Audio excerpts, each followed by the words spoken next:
Hey guys, very good morning to all of you. मैं अंकित गुप्ता आप सभी का ए स्क्वायर अकेडमी में स्वागत करता हूं। दोस्तों, लास्ट सेशन तक हम लोगों ने लेसन 17 पूरी तरह से ख़त्म कर लिया है एंड जो रिमेन पार्ट है वो इस बार आपके सिलेबस में नहीं है, इसलिए हमने वो पार्ट आपको नहीं पढ़ाया। आई होप लास्ट सेशन आप लोगों को बहुत अच्छे से समझ में आया होगा। इस सेशन में मैं आपको लेसन 18 ट्रिग्नोमेट्रिक आइडेंटिटीज़ पढ़ाने वाला हूँ। सो बेटा, सेशन स्टार्ट करने से पहले जो भी बच्चा हमारे साथ में फर्स्ट टाइम जुड़ा रहा है वो इस चैनल को सब्सक्राइब कर ले एंड नोटिफिकेशन बटन को ऑन कर दे, जिससे आगे आने वाले बहुत इंपॉर्टेंट क्वेश्चंस, बहुत इंपॉर्टेंट सेशंस आप तक इजीली पहुंच सके। अभी बेटा जल्दी से सेशन को लाइक कर दो और चलो स्टार्ट करते हैं। सबसे पहले अगर बात कर ली जाए यहाँ पर ट्रिग्नोमेट्रिक आइडेंटिटीज़ क्या होती हैं, ठीक है। जब हम किसी चैप्टर को पढ़ते हैं तो चैप्टर का जो हमारा टॉपिक होता है, फर्स्ट टॉपिक उस चैप्टर का नेम होता है और इस चैप्टर का नेम क्या है आपका? ट्रिग्नोमेट्रिक आइडेंटिटीज़ है। तो अगर हम बात कर ले कि ट्रिग्नोमेट्रिक आइडेंटिटीज़ क्या होती हैं तो यहाँ पर हम कुछ ऐसे कह सकते हैं कि ट्रिग्नोमेट्रिक्स एंगल्स का जो रेशियो होता है, ट्रिग्नोमेट्रिकल एंगल्स का जो रेशियो होता है उनसे बनने वाले जो इक्वेशंस होती है हमारी, उनको हम ट्रिग्नोमेट्रिकल आइडेंटिटीज़ कहते हैं। अगर हम यहाँ पर बात कर लें ट्रिग्नोमेट्रिक में बात कर लें, ठीक है, तो ट्रिग्नोमेट्रिक में हम लोग ट्रिग्नोमेट्रिकल आइडेंटिटीज़ के लिए एक राइट एंगल ट्रायंगल पढ़ते हैं। अगर हम किसी राइट एंगल ट्रायंगल की बात कर लें तो इस राइट एंगल ट्रायंगल में क्या होता है, इसका एक एंगल जो होता है वो 90 डिग्री होता है। इसके बाद में इस 90 डिग्री के सामने की जो साइड होती है ये हमारी हाइपोटेनस कहलाती है, ठीक है। क्या कहलाती है? हाइपोटेनस कहलाती है। और इसके बाद जो बची हुई दो साइड्स हैं हम उनको कुछ भी कह सकते हैं, दैट इज परपेंडिकुलर और बेस, किसी को भी कुछ भी हम यहाँ पर नाम दे सकते हैं। तो ये हमने परपेंडिकुलर लेट कर लिया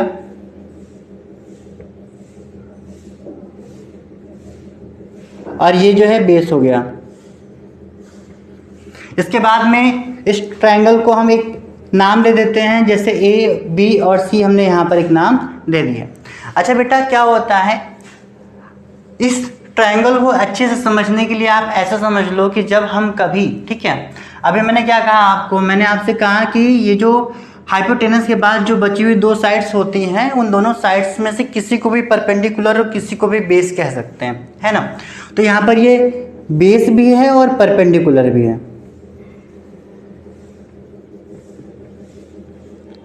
ठीक है, और ये परपेंडिकुलर भी है और बेस भी है।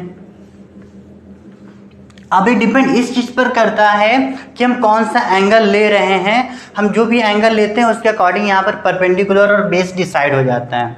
अगर हम यहाँ पर बात कर लें, किसी पर्टिकुलर एंगल की बात कर लें, मेरा कहने का मतलब ये है कि यहाँ पर 90 डिग्री का तो एंगल रहता ही रहता है हर बार।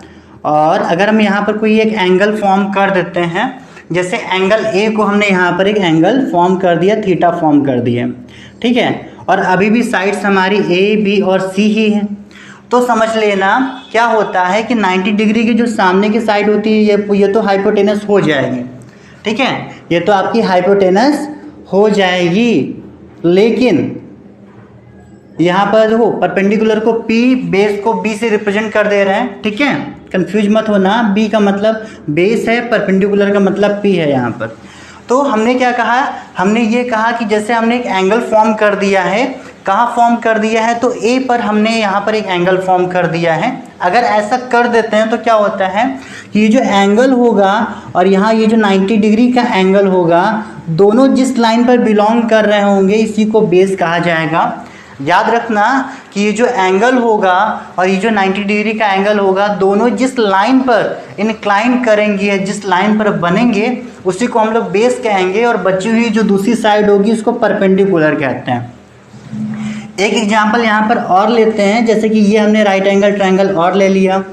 अभी यहाँ भी जो साइड्स हैं हमारी ए है, बी है एंड सी है। अब जो एंगल है वो एंगल हम यहाँ पर थीटा ले लेते हैं, ठीक है, ये 90 डिग्री है, ये थीटा है।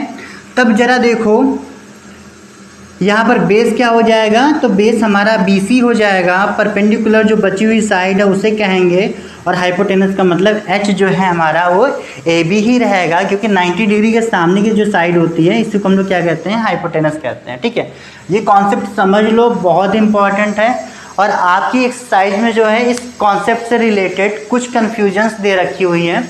जब वो कभी एंगल ए की बात कर लेंगे तो एंगल ए का मतलब समझ जाना इसी एंगल की बात की जा रही है और बेस क्या हो जाएगा, और जब कभी वो एंगल बी या एंगल सी की बात कर लेंगे तो समझ जाना कि बेस क्या हो जाएगा। ठीक है, उस टाइम के लिए ये बताया जा रहा है। तो ये तो हमने यहाँ पर बात की राइट एंगल ट्रायंगल की। अभी हम क्या कर लेते हैं कि राइट एंगल ट्रायंगल से बनने वाला एक फॉर्मूला होता है। आई होप आप लोगों ने जो है राइट एंगल ट्रायंगल अच्छे से पढ़ा हुआ है।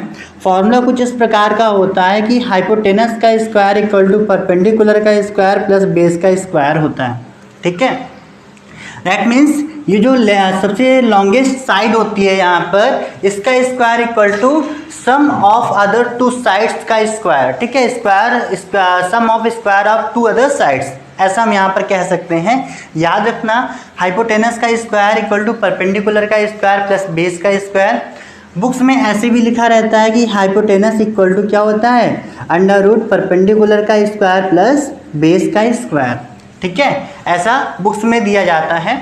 तो कंफ्यूज मत होना, क्या होता है कि यहाँ जो स्क्वायर होता है ना, जब ये दूसरी तरफ जाता है तो ये अंडर रूट में चेंज हो जाता है। अभी देखो यहाँ पर स्क्वायर था, स्क्वायर दूसरी तरफ गया तो क्या हो गया, अंडर रूट में चेंज हो गया। इसके बाद अगर हम यहाँ पर बात कर ले, एक फॉर्मूला और निकल के आता है, ज़रा देखो। परपेंडिकुलर को यहीं रहना दो बेटा, और बेस को उठाकर इधर ले आओ, तो ये आपका हो जाएगा हाइपोटेनस का स्क्वायर माइनस बेस का स्क्वायर। दैट मीन्स परपेंडिकुलर का स्क्वायर इक्वल टू हाइपोटेनस का स्क्वायर माइनस बेस का स्क्वायर। और परपेंडिकुलर की वैल्यू निकालेंगे तो यहाँ से क्या निकल के आएगी, ये निकल के आ जाएगी आपकी हाइपोटेनस का स्क्वायर प्लस बेस का स्क्वायर अंडर रूट में। ठीक है, और यहाँ से अगर कहें तो एक और फॉर्मूला निकल के आ रहा है बच्चों। क्या निकल के आ रहा है कि जैसे इस बार तो हमने क्या किया था, परपेंडिकुलर को बचा के रख लिया था यहाँ पर, और बेस को उठाकर दूसरी तरफ लेकर आए थे। अभी अगर कभी हमें बेस की वैल्यू फाइंड करना पड़े तो यहाँ पर कैसे फाइंड करेंगे, ज़रा देखो। क्या करेंगे कि बेस को यहीं रहने देंगे, और ये जो परपेंडिकुलर है इसको उठाकर लेफ्ट साइड में ले आएंगे, तो ये हो जाएगा हाइपोटेनस का स्क्वायर माइनस परपेंडिकुलर का स्क्वायर इक्वल टू बेस का स्क्वायर।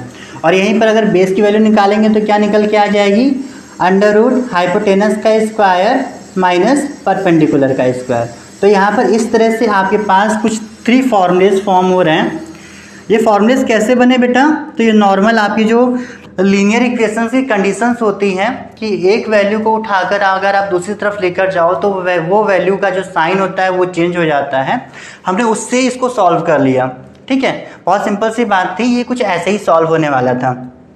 तो हमने यहाँ पर 3 इक्वेशंस बना ली हैं। एक तो hypotenuse equal to under root perpendicular P का स्क्वायर प्लस बी का स्क्वायर, दैट मीन्स परपेंडिकुलर का स्क्वायर प्लस बेस का स्क्वायर। दूसरी इक्वेशन हमने बनाई परपेंडिकुलर इक्वल टू हाइपोटेनस का स्क्वायर माइनस बेस का स्क्वायर। ठीक है, यहाँ पर माइनस था, मैंने माइनस दोबारा यूज कर लिया यहाँ पर। उसके बाद में तीसरी इक्वेशन है आपकी base equal to under root hypotenuse का स्क्वायर प्लस परपेंडिकुलर का स्क्वायर। याद रखना बेटा कि अभी क्या है कि जब हम इक्वेशंस को आगे सॉल्व कर रहे होंगे तो हम डायरेक्टली ये फॉर्मूला यूज करने वाले हैं। ठीक है, आप लोगों को कन्फ्यूजन ना हो इसलिए हमने इसको इस तरह से नोट कर दिया। तो ये तो हमारा फॉर्मूला था राइट एंगल ट्रायंगल का।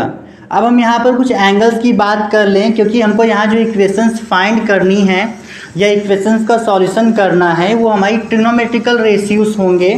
तो ट्रिग्नोमेट्रिकल रेशियोज किस तरह से डिपेंड करते हैं बच्चों, इसके लिए आपको यहाँ पर कुछ एक फॉर्मूला हम बताना चाहेंगे, that is P B P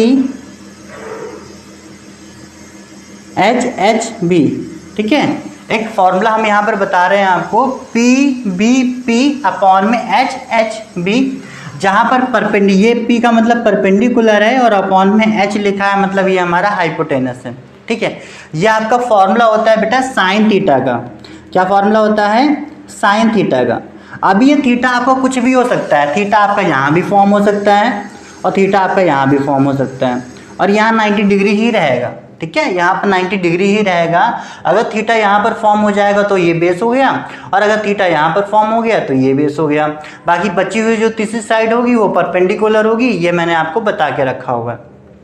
तो साइन थीटा इक्वल टू होता है परपेंडिकुलर अपॉन में हाइपोटेनस, याद रखना बहुत इंपॉर्टेंट है।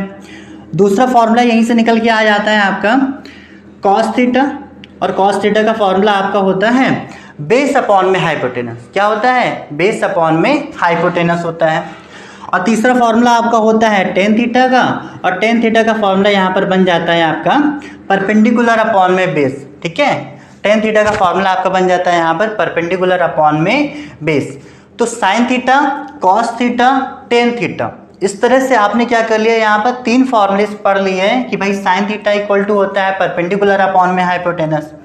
तो यहाँ पर साइन थीटा इक्वल टू क्या हो गया, sine theta equal to perpendicular upon में हाइपोटेनस। और कॉस थीटा इक्वल टू क्या हो जाएगा, कॉस थीटा इक्वल टू हो जाएगा आपका बेस अपॉन में हाइपोटेनस, और टेन थीटा इक्वल टू आपका हो जाएगा परपेंडिकुलर अपॉन में बेस। अभी बेटा इसके बाद में हम लोग क्या कर लेते हैं कि अगर हम नीचे से बात कर लें, दैट मीन्स हाइपोटेनस अपॉन में परपेंडिकुलर की बात कर लें, तो यहाँ पर फॉर्मूला निकल के आ जाता है कॉसिक थीटा का। ठीक है, कॉसिक थीटा इक्वल टू होता है हाइपोटेनस अपॉन में परपेंडिकुलर, समझ के लेना बेटा। इसके बाद में second cosec theta sec theta equal to आपका होता है हाइपोटेनस अपॉन में बेस, और कॉट थीटा इक्वल टू आपका होता है बेस अपॉन में परपेंडिकुलर। ठीक है, बेस अपॉन में परपेंडिकुलर। तो इन फॉर्मूलेस को हम इसके सामने लिखने जा रहे हैं। कॉसिक थीटा इक्वल टू हो गया आपका हाइपोटेनस अपॉन में perpendicular, sec theta equal to आपका हो गया हाइपोटेनस अपॉन में बेस, और कॉट थीटा इक्वल टू आपका हो जाएगा बेस अपॉन में परपेंडिकुलर।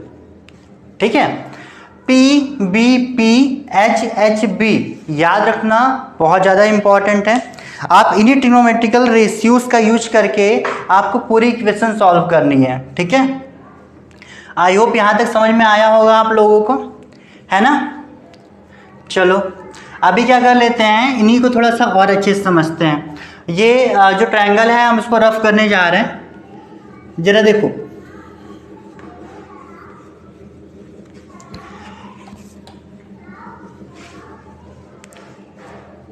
इसको रफ कर रहे हैं बेटा।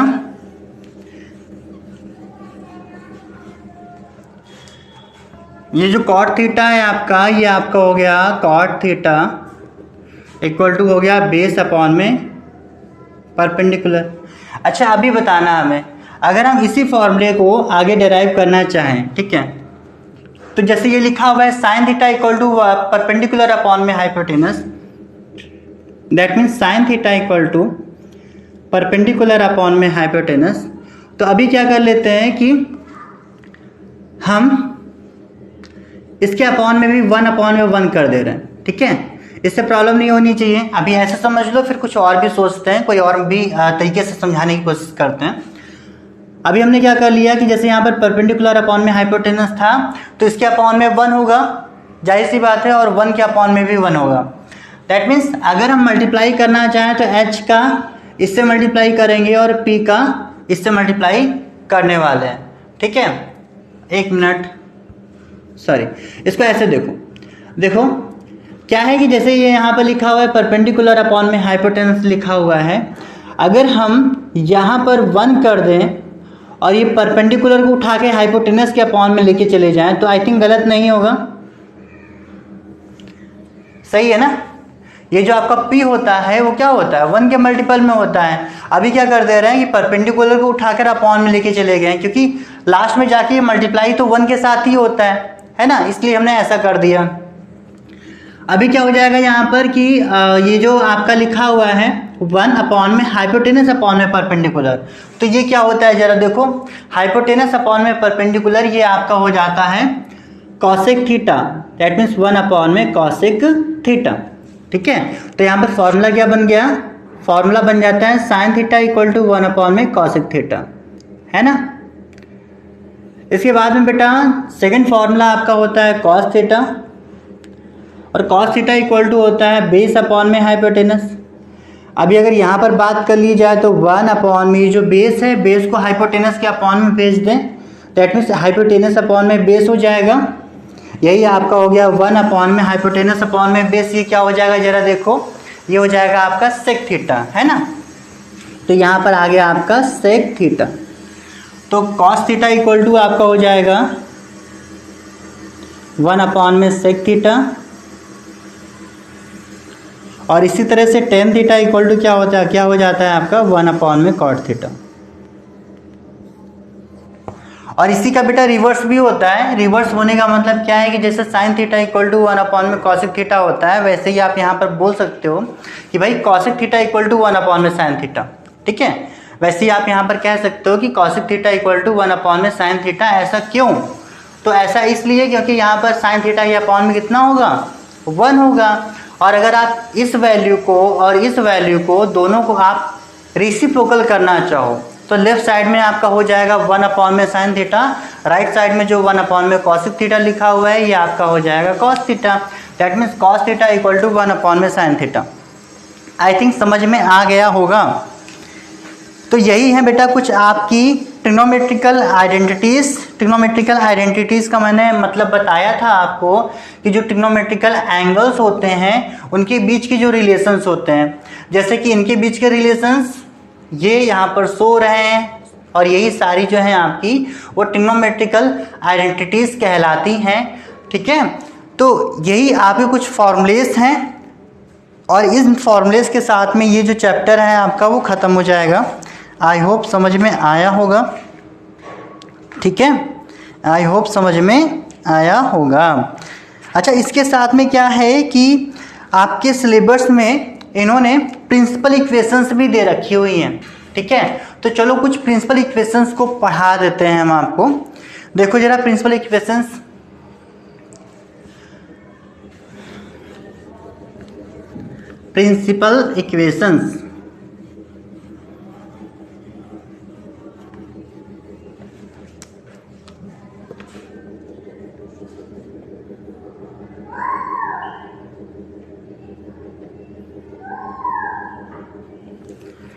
बेटा यहाँ पर आपकी कुछ क्या 3 प्रिंसिपल इक्वेशंस होती हैं, जिसमें से पहली प्रिंसिपल इक्वेशन होती है sine square theta plus cos square theta equal to 1। रट लो, भूल के पी जाओ, बहुत ज़्यादा इम्पॉर्टेंट है ये, ठीक है। Sine square theta plus cos square theta equal to 1। अच्छा, इसी से कुछ और इक्वेशंस भी निकल कर आती हैं, या फिर इसके कुछ और फॉर्म भी निकल के आते हैं। जैसे कि अगर साइन स्क्वायर थीटा की वैल्यू निकाल लेंगे तब यहाँ पर क्या हो जाएगा, जरा कोई बताओ। 1 माइनस का कॉस स्क्वायर थीटा, है ना। और अगर कॉस स्क्वायर थीटा की वैल्यू निकालेंगे तो क्या हो जाएगा, ये हो जाएगा 1 माइनस का साइन स्क्वायर थीटा, ठीक है। हमने क्या किया भाई, यहाँ पर साइन स्क्वायर थीटा को रोक लिए और कॉस स्क्वायर थीटा को राइट साइड में भेज दिया। तो 1 तो पहले था ही, 1 माइनस का कॉस स्क्वायर थीटा हो गया। इसके बाद में बेटा साइन कॉस स्क्वायर थीटा को रोक लेना है, और ये जो साइन स्क्वायर थीटा है ये राइट साइड में चला जाएगा, मतलब 1 माइनस का साइन स्क्वायर थीटा हो जाएगा। आपको याद सिर्फ इसको रखना है, बाकी इन दोनों को अपने दिमाग में बैठा के रखना है कि देखो sine square theta plus cos square theta equal to 1 होता था। अगर हमको साइन स्क्वायर थीटा की वैल्यू चाहिए तो जाहिर सी बात है भाई कॉस स्क्वायर थीटा जो है वो राइट साइड में चला जाएगा, और cos square theta right side में जाके फॉर्मूला क्या बनाएगा, 1 माइनस का कॉस स्क्वायर थीटा बना लेगा। ऐसे ही यहाँ पर cos square theta equal to क्या होता है, तो 1 माइनस का साइन स्क्वायर थीटा हो जाता है। सेकेंड आपकी प्रिंसिपल इक्वेशन है 1 प्लस का tan square theta equal to sec square theta, ठीक है। इतनी सी इक्वेशन है आपकी। अगर हम यहाँ पर बात कर ले 1 की वैल्यू निकाल दें तो टेन स्क्वायर थीटा आपका राइट साइड में चला जाएगा, यह आपका हो जाएगा सेक स्क्वायर थीटा माइनस का टेन स्क्वायर थीटा। और अगर हम यहाँ से टेन स्क्वायर थीटा की वैल्यू निकाल दें तो बेटा टेन स्क्वायर थीटा को रोक लेंगे, 1 आपका राइट साइड में चला जाएगा, और यह आपका हो जाने वाला है सेक स्क्वायर थीटा माइनस का 1, है ना। तो इस तरह से इक्वेशन आपको एक याद रखनी है, बाकी ये दोनों इक्वेशंस आपकी मेमोरी में होनी चाहिए, ठीक है। अब हम बात कर लेते हैं थर्ड इक्वेशन की। तो थर्ड इक्वेशन आपकी होती है 1 प्लस का cot square theta equal to cosec square theta. अगर हम यहाँ से 1 की वैल्यू निकालेंगे तो ये आपका हो जाएगा बेटा कॉसेक स्क्वायर थीटा माइनस का कॉट स्क्वायर थीटा, और अगर हम यहाँ से कॉट स्क्वायर थीटा की वैल्यू निकालेंगे तो ये आपका हो जाने वाला है कॉसेक स्क्वायर थीटा माइनस का 1। ठीक है, तो इस इक्वेशन को याद रखना है और इसके साथ में क्या हो जाएगा, यहाँ पर आपकी जो ट्रिग्नोमेट्रिकल आइडेंटिटीज कंप्लीट हो गई हैं। अभी हम जो है एक्सरसाइज पर आते हैं, तो चलो एक्सरसाइज को सॉल्व करना शुरू करते हैं। एक्सरसाइज है बेटा आपकी 18 में क्वेश्चन नंबर फर्स्ट दे रखा हुआ है। सिर्फ एक ही एक्सरसाइज है इसमें, दैट इज 18।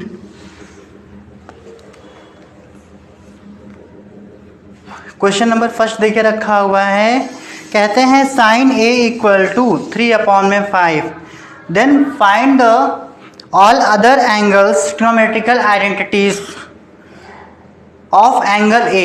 एंगल ए से रिलेटेड हमें अदर सारी ट्रिग्नोमेट्रिकल आइडेंटिटीज यहाँ पर फाइंड करनी है।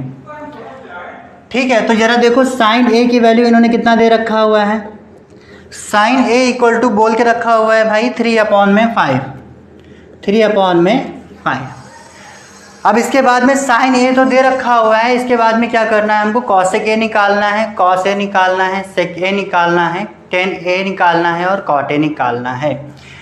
ठीक है, अगर हम बात करें यहाँ पर क्या किस तरह का यहाँ पर एंगल फॉर्म हो सकता है ना, क्या ट्रायंगल फॉर्म कर सकते हैं हम किसी तरह का, तो हाँ कर सकते हैं, लेकिन ट्रायंगल फॉर्म करने की ज़रूरत नहीं है यहाँ पर, फिलहाल हम करके दिखाएंगे आपको।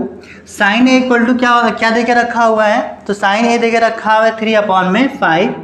अगर हम यहाँ पर बात करें साइन ए होता क्या है, तो आप यहाँ पर कहोगे कि भाई साइन ए जो होता है आपका वो परपेंडिकुलर अपॉन में हाइपोटेनस होता है। अगर हम किसी रेशियो की बात कर ले तो यहाँ से निकल के आता है हाइपोटेनस की वैल्यू 5 और परपेंडिकुलर की वैल्यू निकल के आती है 3। वैसे तो कहें बेटा तो ये मेथड बिल्कुल ही गलत है। गलत इसलिए है क्योंकि साइन ए इक्वल टू कितना देके रखा हुआ है, साइन ए इक्वल टू देके रखा हुआ है आपको 3/5 जो कि रेशियो में दे रखा हुआ है। अगर हम परपेंडिकुलर की वैल्यू की बात करेंगे, यहाँ पर परपेंडिकुलर निकालेंगे, तो परपेंडिकुलर निकालने के लिए हमें यहाँ पर क्या करना चाहिए कि भाई परपेंडिकुलर निकालना है तो हमें इस रेशियो को किसी पर्टिकुलर नंबर के साथ मल्टीप्लाई करना चाहिए और यहाँ भी पर्टिकुलर नंबर के साथ में मल्टीप्लाई करना चाहिए। तो इस तरह से जब हम कर लेंगे तब जाके हमारी जो रियल वैल्यूज़ होती हैं, परपेंडिकुलर और हाइपोटेनस की वैल्यूज़ जो होती हैं वो निकल के आती हैं। लेकिन अगर हम यहाँ पर बात कर लें कि ये सही है, अगर हम सिर्फ इसको 5 और 3 रखेंगे तो वो भी सही रहेगा, ऐसा हम तब कह सकते हैं ना, क्योंकि देखो ये जो दे रखे हैं वो रेशियो दे रखे हुए हैं और इन रेशियोज़ का यूज जो है हम अदर रेशियो फाइंड करने के लिए करेंगे। ठीक है, किसी रियल इक्वेशन में हम इन वैल्यूज़ को नहीं रख सकते, या फिर हम ये कहें कि अगर हम कोई फिजिक्स का कोई भी रियल में फिनोमिना लर्न कर रहे होंगे, फाइंड कर रहे होंगे, तो इस चीज़ का यूज करके हम जो है कोई भी कैलकुलेशन नहीं करेंगे। ये चीज़ आप लोग याद रखोगे। ठीक है, खैर वो तो बहुत बात की बात है। अभी के लिए इतना समझ लेते हैं कि भाई परपेंडिकुलर इक्वल टू 3 दे रखा है, हाइपोटेनस इक्वल टू 5 दे रखा हुआ है। अगर इनकी रियल वैल्यूज़ निकालनी है तो क्या करना पड़ेगा हमें, x से मल्टीप्लाई कर ले, या फिर नहीं भी करेंगे तो भी काम चल जाएगा, क्योंकि हमको इससे भी क्या करना है, रेशियो फाइंड करना है। अब बात करते हैं हम लोग यहाँ पर कि हमको निकालना क्या है, तो हमको बेस निकालना है। और बेस का फॉर्मूला क्या होता है, तो बेस का फॉर्मूला होता है अंडर रूट हाइपोटेनस का स्क्वायर माइनस परपेंडिकुलर का स्क्वायर। ठीक है, और यही आपका हो जाएगा। हाइपोटेनस की वैल्यू कितनी हो जाएगी, ज़रा कोई बताओ मुझे भाई। हाइपोटेनस की वैल्यू है 5 का स्क्वायर माइनस परपेंडिकुलर की वैल्यू है 3 का स्क्वायर। ये आपका हो गया 25 माइनस का 9। दोनों को सॉल्व कर लेंगे तो ये आपका हो जाएगा 16। इसको सॉल्व कर लेंगे तो यहाँ पर आ जाएगा 4। अगर बेटा हम यहाँ पर क्या लेट कर लेते हैं, हम यहाँ पर कुछ ऐसे लेट कर लेते हैं कि हाइपोटेनस इक्वल टू 5x और परपेंडिकुलर इक्वल टू 3x, और यहाँ से बेस की वैल्यू निकालते हैं तो ये निकल के आ जाता है आपके पास में 5x का स्क्वायर माइनस 3x का स्क्वायर, ऐसे कर लेते हैं इसको। इसके बाद में ये आपका हो जाता है 5x का square, that means 25x square, 3x का स्क्वायर मतलब 9x का स्क्वायर, और दोनों को माइनस कर देंगे तो यहाँ हो जाएगा 16x का स्क्वायर, जो कि ये आपका हो जाएगा 4x का होल स्क्वायर। सॉल्व होकर आ जाएगा 4x। ठीक है, अभी यहाँ पर देखो हाइपोटेनस की भी वैल्यू निकल कर आ गई। दोनों ही मेथड सही हैं। सही इसलिए है क्योंकि जब हम यहाँ पर 10x निकालेंगे, ठीक है, जैसे 10x निकालने के लिए हम जाते हैं तो 10x इक्वल टू क्या होता है आपका भाई, ये होता है आपका परपेंडिकुलर अपॉन में बेस, परपेंडिकुलर अपॉन में बेस। अभी सबसे पहले हम लोग बात कर लेते हैं यहाँ पर, तो परपेंडिकुलर 3 है और बेस की वैल्यू हमने 4 निकाली, तो 10a रखना चाहिए था हमें यहाँ पर। कितना हो जाएगा 3 अपॉन में 4, है ना, कितना हो जाएगा, तो ये आपका हो जाएगा 3 अपॉन में 4। ये आपका हो गया 10a की वैल्यू। और अगर बेटा यहाँ से वैल्यू रखेंगे तो कितना आ जाएगा आपका 3x आ जाएगा और यहाँ पर 4x आ जाएगा।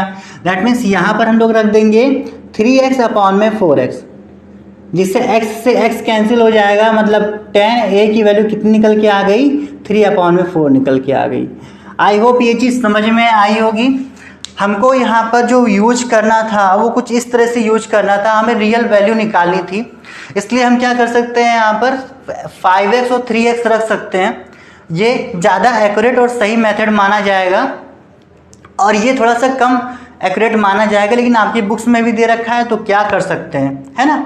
और इसका एक रीज़न ये भी है कि आपकी जो बुक्स में जो क्वेश्चंस दे रखे हुए हैं वो ट्रिग्नोमेट्रिकल रेशियो से दे रखे हुए हैं, मतलब एक ट्रिग्नोमेट्रिकल रेशियो को सॉल्व करके हमें दूसरा वाला निकालना पड़ेगा, इसलिए ये मेथड भी आपका सही होगा।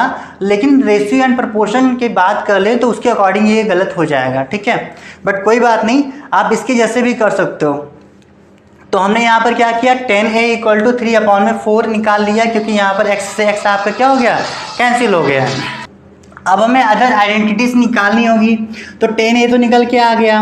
कॉट a क्या होता है, कॉट a आपका होता है भाई कॉट a क्या होता है बच्चों, तो ये आपका होता है बेस अपॉन में हाइपोटेनस। बेस की वैल्यू यहाँ पर 4 है और हाइपोटेनस की वैल्यू यहाँ पर 3 है। फिर यहाँ पर बात कर ले हम कॉस a की, कॉस a, तो कॉस a क्या होता है आपका बेस अपॉन में हाइपोटेनस। बेस की वैल्यू यहाँ पर बेटा 4 है, हाइपोटेनस 5 है। सेक a की बात कर ले तो ये आपका होता है हाइपोटेनस अपॉन में बेस, दैट मीन्स ये कितना हो जाएगा आपका 5 हो जाएगा अपॉन में 4 हो जाएगा। और कॉसेक a की बात कर लेंगे तो ये आपका हो जाएगा हाइपोटेनस अपॉन में परपेंडिकुलर, ये कितना हो जाएगा जरा बताओ, तो हाइपोटेनस की वैल्यू 5 है और परपेंडिकुलर की वैल्यू यहाँ पर कितनी है बच्चों, तो परपेंडिकुलर की वैल्यू यहाँ पर 3 है। तो इस तरह से हमने क्या कर ली, अदर आइडेंटिटीज़, अदर जो 5 आइडेंटिटीज़ हैं वो हमने फाइंड करके यहाँ पर दिखा दिया है। बहुत सिंपल सा क्वेश्चन था बच्चा, और यही क्वेश्चन आपका जो है पूरी एक्सरसाइज सॉल्व भी करा देगा। इसे नोट कर लिया आप लोगों ने। अब हम बात करेंगे नेक्स्ट क्वेश्चन की। तो जो क्वेश्चन नंबर आपका सेकंड है, ये क्वेश्चन नंबर सेकंड आपका सेम ऐसा ही क्वेश्चन है, इसलिए इसको नहीं बता रहे हैं। अब हम चलते हैं क्वेश्चन नंबर थर्ड के पास में, ठीक है। और वैसे तो मैक्सिमम क्वेश्चन हम लोग सॉल्व ही करा देते हैं, फिर भी अगर कुछ सी क्वेश्चन में कोई भी प्रॉब्लम होती है तो आप हमारे टेलीग्राम चैनल ए स्क्वायर अकेडमी पर आप हमसे डायरेक्ट कांटेक्ट कर सकते हैं कि आपको कौन कौन सी प्रॉब्लम्स आ रही हैं और कौन कौन से क्वेश्चंस आपसे सॉल्व नहीं हुए, ठीक है। हम उसमें आपका सॉल्यूशन जो है, आपको डायरेक्ट सॉल्यूशन जो है प्रोवाइड करा देते हैं। अभी यहाँ पर बात कर ली जाए तो क्वेश्चन नंबर है हमारा थर्ड। क्वेश्चन नंबर थर्ड देके रखा हुआ है कि if 12 cosec theta equal to 13 find the value of this equation, ठीक है। यहाँ एक इक्वेशन दे रखी हुई है। अच्छा, गिवन किया गया है बेटा, गिवन दैट, क्या गिवन किया गया है, 12 cosec theta equal to 13, cosec theta equal to 13, 12 cosec theta equal to 13। अगर हम यहाँ पर cosec थीटा की बात करेंगे तो क्या हो जाएगा भाई, 12 इधर cosec थीटा के साथ में मल्टीप्लाई में है, राइट साइड में चला जाएगा तो क्या हो जाएगा, ये आपका डिवाइड हो जाएगा, मतलब 13 अपॉन में 12 यहाँ पर आंसर आ गया। अभी अगर कॉसिक थीटा की बात कर ले, ये क्या होता है, तो आप यहाँ पर कहोगे कि भाई हाइपोटेनस अपॉन में परपेंडिकुलर होता है। अगर हम बात कर ले कि कौन सा रेशियो इसका नहीं मिल रहा है हमको, तो यहाँ पर हमको जो है कॉसिक थीटा ना हाइपोटेनस अपॉन में परपेंडिकुलर हो गया, बेस हमको यहाँ पर फाइंड नहीं हुआ है। तो बेस की वैल्यू कैसे फाइंड करोगे बच्चों, बेस इक्वल टू होता है आपका अंडर रूट हाइपोटेनस का स्क्वायर माइनस परपेंडिकुलर का स्क्वायर। हाइपोटेनस की वैल्यू की बात कर लें तो ये देके रखा है 13, और परपेंडिकुलर की बात कर ले तो ये हो जाएगा 12। दोनों को उठा के माइनस कर देंगे तो 169 माइनस का 144। आगे सॉल्व करेंगे तो यहाँ 25 आ जाएगा, आगे सॉल्व कर लेंगे तो यहाँ पर 5 आ जाएगा। ये चीज़ हो गई आपकी बेस, है ना। ये क्या हो गया आपका बेस हो गया बच्चा। अब क्या करना है आपको, यहाँ पर एक इक्वेशन दे रखी हुई है, that is 2 sin theta minus 3 cos theta upon में 4 cos थीटा माइनस का 9 cos 4 sin थीटा माइनस का 9 cos थीटा। तो यहाँ पर देखा जाए बेटा तो sin थीटा की वैल्यू कितनी आ जाएगी, साइन थीटा इक्वल टू होता है आपका परपेंडिकुलर अपॉन में हाइपोटेनस, और परपेंडिकुलर की वैल्यू यहाँ पर कितनी दे रखी हुई है 12। हाइपोटेनस की वैल्यू निकाली हम लोगों ने यहाँ पर दे रखी हुई है, हाइपोटेनस की वैल्यू कितनी दे रखी हुई है, तो 13 दे रखी हुई है। इसके बाद में कॉस थीटा की बात करेंगे तो कॉस थीटा कितना निकल के आ जाएगा, ये आपका होता है बेस अपॉन में हाइपोटेनस, और बेस की वैल्यू यहाँ पर कितनी है, तो बेस की वैल्यू है 5 और हाइपोटेनस की वैल्यू है 13। ये दोनों वैल्यूज आपको पता चल गई हैं। अब इक्वेशन की बात कर लेते हैं। इक्वेशन देके रखा हुआ है, नाउ इक्वेशन कह के रखा हुआ है भाई यहाँ पर 2 sin थीटा माइनस का 3 cos theta, 2 sin theta minus का 3 cos थीटा अपॉन में 4 sin थीटा माइनस का 9 cos theta, 4 sin theta minus का 9 cos थीटा। तो ये चीज़ तो आपको यहाँ पर गिवन किया गया है। अब हम यहाँ पर क्या करते हैं, sin थीटा और cos थीटा की वैल्यू रखते हैं। तो ये आपका हो जाएगा 2 इंटू साइन थीटा की वैल्यू है 12 अपॉन में 13 माइनस का 3 इंटू कॉस थीटा की वैल्यू है आपकी यहाँ पर 5 अपॉन में 13, ठीक है, होल अपॉन में 4 sin थीटा की वैल्यू है 12 अपॉन में 13 और cos थीटा की वैल्यू है आपकी 5 अपॉन में 13। ये हो गया बेटा। अभी क्या कर लेते हैं जरा देखो, 13 और 13 लिखा हुआ है, अगर हम मल्टीप्लाई कर लेते हैं पहले तो 2 इंटू 12 आपका कितना हो जाएगा 24 हो जाएगा, फिर यहाँ पर माइनस आएगा 3 इंटू 5 आपका 15 हो गया, ठीक है। इसको हम यहाँ राइट कर लेते हैं। तो सबसे पहले इसको देखो 2 इंटू 12 आपका कितना हो गया 24 हो गया, और 3 इंटू 5 आपका यहाँ पर 15 हो गया, दोनों के अपॉन में कितना हो जाएगा तो 13 हो जाएगा। इसके बाद में 4 इंटू 12 48 हो गया, माइनस 9 इंटू 5 45 हो गया, अपॉन में 13 हो गया। यहाँ पर बेटा 24 और आपका 15 29 दैट मीन्स 39 हो गया, नीचे 13 से 13 कैंसिल हो गया, और ये 48 में से 5 जाएगा तो 3 बच जाएगा, 3 से इसको डिवाइड कर देंगे तो 3 बन जा 3 3 3 जा 9। सॉल्व होकर आंसर आ रहा है आपके पास में कितना आ रहा है 13 आ रहा है। तो जो इक्वेशन दे रखी थी इक्वेशन का आंसर आ गया है, कितना आ गया है तो 13 आ गया है। आई होप अब तक का सेशन आप लोगों को समझ में आया होगा। फॉर्मूलेस यहाँ पर बहुत ज़्यादा इंपॉर्टेंट थे और फॉर्मूलेस आप लोग अच्छे से याद करके रखोगे। नेक्स्ट सेशन में हम इसके बाद आगे के क्वेश्चंस को सॉल्व करना आपको बताएंगे, और आगे के क्वेश्चंस आप लोग खुद से सॉल्व करना, उसमें जो भी क्वेरीज बनती हैं वो इस चैनल के इस वीडियो के डिस्क्रिप्शन बॉक्स में राइट कर देना, कमेंट बॉक्स पे राइट कर देना। और मिलते हैं बच्चों नेक्स्ट सेशन में। आई होप अब तक का सेशन काफ़ी अच्छा रहा आप लोगों का, और जो भी बच्चा हमारे साथ फर्स्ट टाइम जुड़ा है वो अपने दोस्तों के साथ शेयर करना और इस चैनल को सब्सक्राइब करना बिल्कुल भी ना भूले, और सबके सब जो है इस वीडियो को लाइक ज़रूर करेंगे। चलिए तब नेक्स्ट सेशन के लिए हम आपको बाय बोलते हैं। Bye bye, stay home stay safe.